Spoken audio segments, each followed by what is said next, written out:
Thanks again to all the sponsors. Thanks to all of you for coming out. Well, guys, we are going to take some questions from y'all.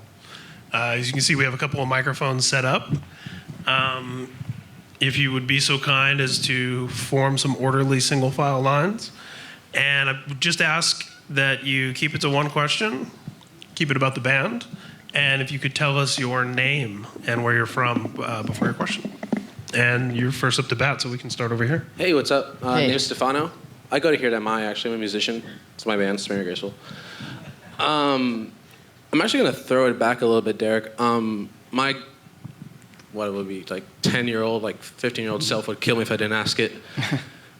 Back then when you guys did the pizza heist, yeah, what was the end result of that? Yeah, no one's ever asked us what happened with that.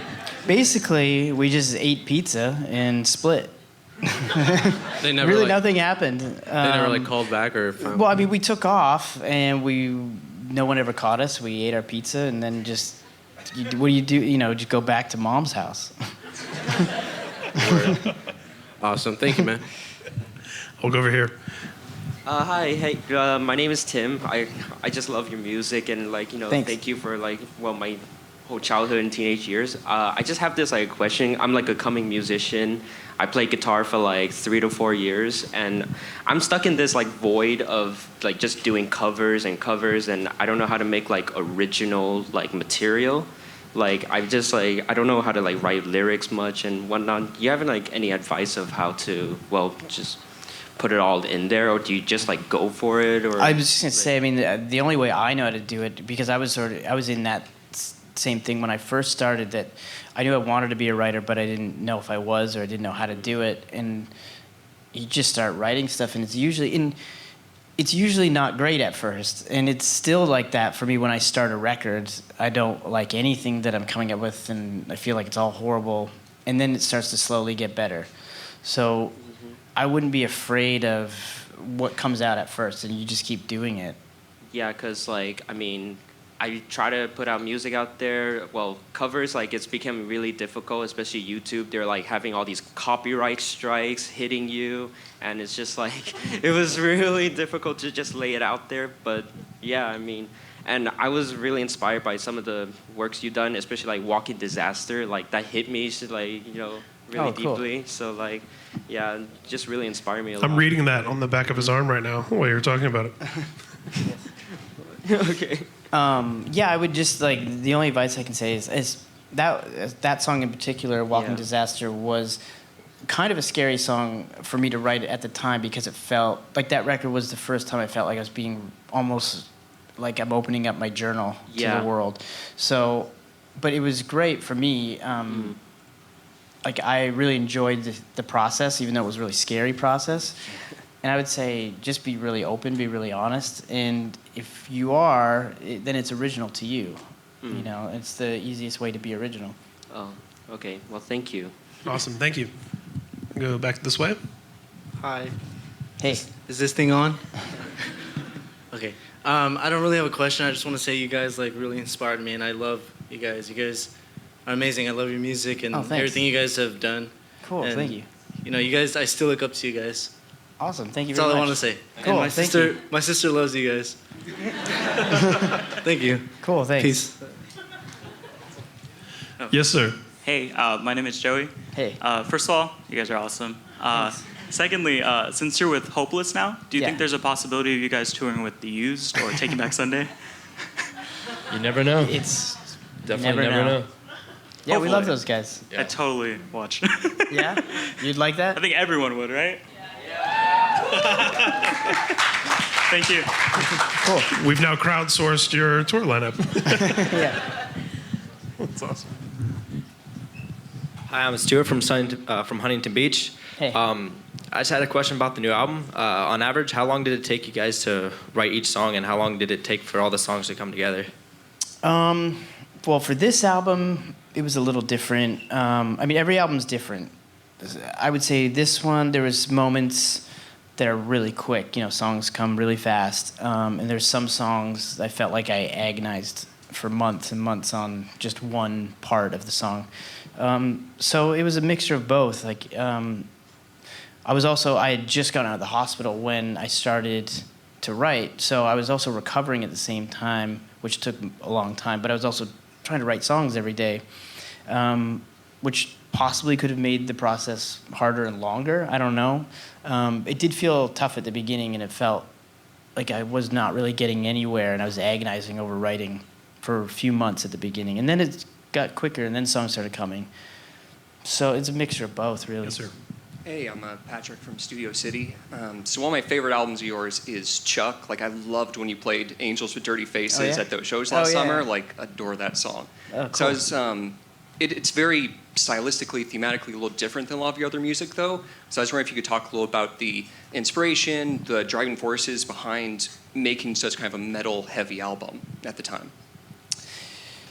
Yeah, I mean, a lot of the stuff that ends up on records, there's not a lot of thought that goes into it. There was no real, like, sitting around thinking, okay, let's be more metal or anything. It's just, I just kind of run with whatever sort of comes out.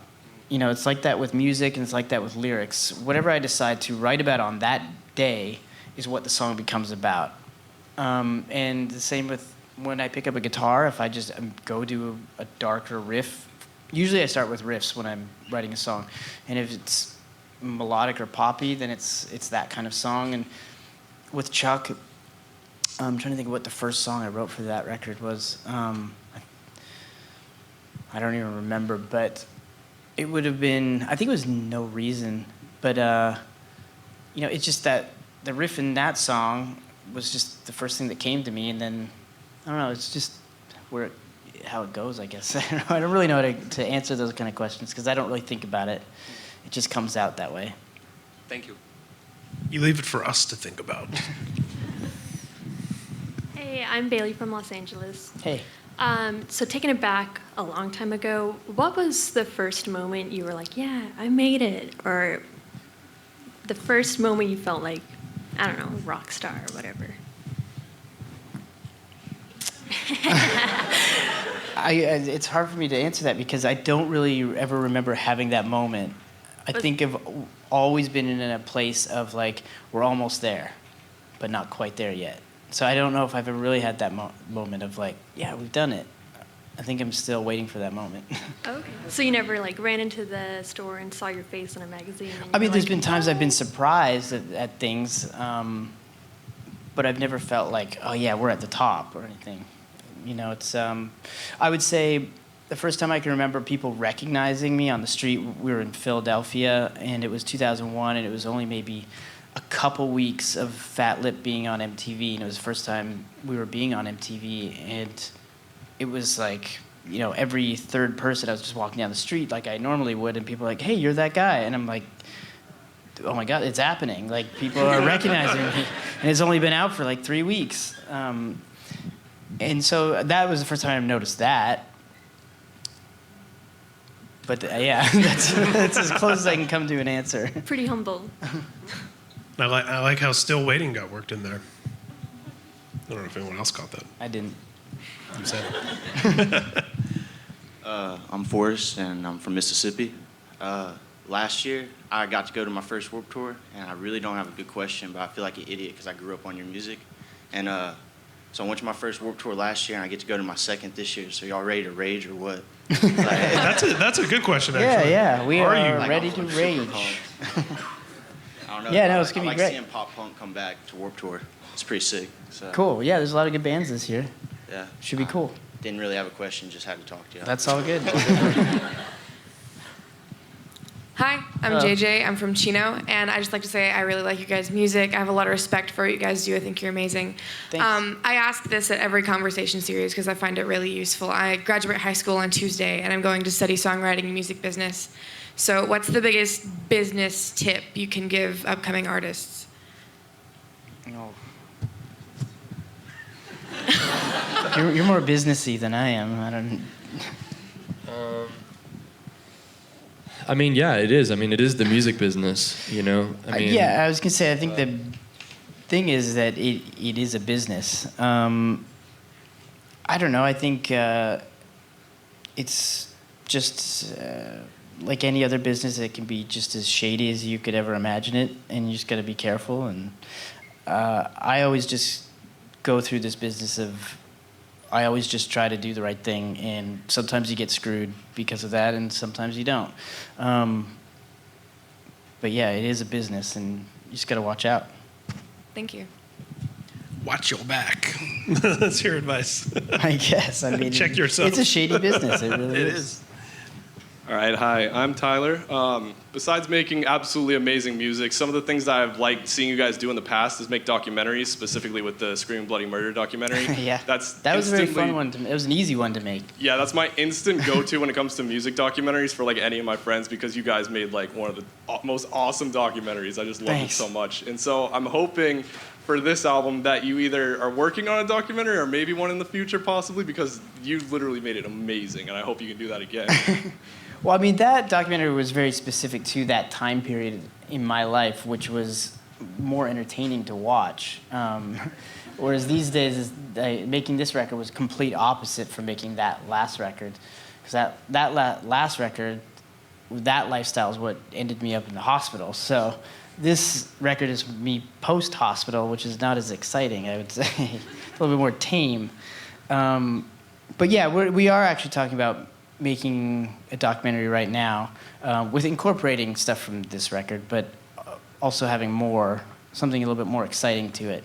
But yeah, I love making documentaries and always want them to be interesting. Awesome, thank you very much. And then also thank you for having the lyric show. That was a very intimate show, and I really, really enjoyed that. Oh, cool. That was fun, thanks. And, you know, that brings up an interesting point, which you just made, is that almost those two chapters almost serve as like bookends to one another, right? Like it's almost like the party and the come down, the aftermath, like Saturday and Sunday, or you know. Did you feel a sense of that? I know, like you said, you kind of write what you're inspired by in the moment and what sort of comes to you. Now that the record's finished, can you see that there's a narrative or any sort of themes? Yeah, I would think having so. to do with what you went through. I would think this whole record is about me sort of figuring out my life from that point till now, going through the recovery process mentally and physically, and just, you know, wrapping my head around this whole new world, really, because everything was new for me on making this record. Every single thing I did in life was new because I'd never done things sober before. And so even the smallest things that might seem so normal to people were so like, well, I've never done this before. Yeah. Even getting out on stage, like at the AP I'd never been Awards. on stage before. Sober. You know, that was frightening at first. And it's always frightening. I mean, going on stage, no matter what, I still always have the same nerves that I did right from the beginning, which is partly the reason why I would drink before every show. And we all did. We all had those same nerves. And you know, most of the guys in the band still have a drink or two. But yeah, so going on a stage is still kind of frightening, but only because, for me, I think, because you care so much about it, that you want it to be good, and you want to be the best you can be, and you just, you know, I think if you're not frightened, it kind of means you don't care, or at least for me anyway. Yeah, if there's not at least that adrenaline or nerves or something happening. Yeah. You know, if it's like you're just taking a walk, you're probably in the wrong business. Yeah. Have you had an opportunity going through this recovery process, you know, whether it's, I mean, The Dirt is like the handbook for debauchery and decadence. Have you had an opportunity to get advice or fellowship or even just connect with other people who have been in similar, you know, in a rock band? And yeah, but the first person I called when I got to the hospital was Tommy Lee, because I know he's been through it all. Yeah. But yeah, there's been, you know, great friends and people who stuck with me through the whole thing, and people gave me advice, and people I'm still great friends with now. Some people not so much, as that usually happens in these kind of stories. Yeah. But yeah, no, I felt like I had a lot of support and a lot of help. That's awesome. And I know people were definitely rooting for you on social media and things like that. You would see a lot of positive support. I did see a lot of support, like on our own Facebook, which actually surprised me. And I can honestly say it did help a lot, reading a lot of that stuff, gave me a lot of positive feelings. That when things were really down, a lot of times, like going through recovery, and I would see that stuff, and it would kind of pick me up again. It's amazing.